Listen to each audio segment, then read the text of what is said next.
মই অসমীয়া সন্তান হিচাপে আৰু গাঁৱৰ পৰা উঠি আহি আজি অসমৰ জনগণক সেৱা কৰাৰ যিটো সুযোগ লাভ কৰিছোঁ বা ভাৰতবৰ্ষৰ জনগণক সেৱা কৰাৰ যিটো সুযোগ লাভ কৰিছোঁ, ইয়াৰ অন্তৰালত অসমৰ ৰাইজৰ যিখিনি মৰম চেনেহ আশীৰ্বাদ আছে, তাৰ বাবে মই সদায় তেখেতসকলৰ ওচৰত চিৰকৃতজ্ঞ।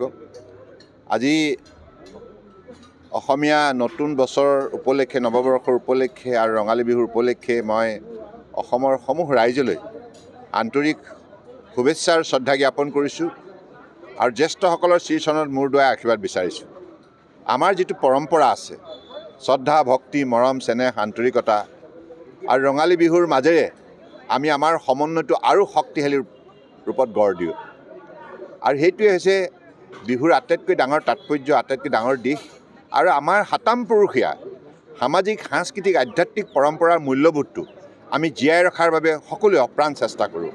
আৰু সেইটোৱে অসমীয়া জাতিৰ সৌন্দৰ্য, অসমীয়া সাহিত্য হওক বা সংস্কৃতি হওক, কৃষ্টি হওক, সকলোৰে সৌন্দৰ্যটো তাতে প্ৰকাশ পায়।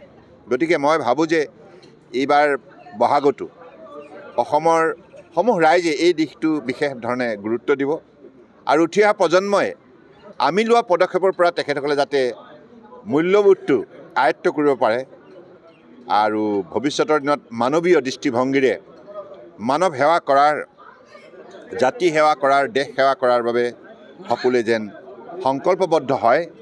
গতিকে ঈশ্বৰৰ ওচৰত প্ৰাৰ্থনা জনাইছোঁ, বৃহত্তৰ অসমীয়া সমাজখন বৰাক ব্ৰহ্মপুত্ৰ পাহাৰ ভৈয়ামত থকা সদায় সুন্দৰ হৈ থাকক, সুস্থ হৈ থাকক, সবল হৈ থাকক, সফল হওক আৰু সকলোৱে মিলি ভাৰতবৰ্ষক বিশ্বৰ বুকুত এখন শক্তিশালী ৰাষ্ট্ৰ হিচাপে গঢ়ি তোলাৰ ক্ষেত্ৰত উল্লেখযোগ্য অৰিহণা আগবঢ়াওক। এই বিহুতে সকলোৱে মন ৰং ৰহস্যই ভৰি পৰক।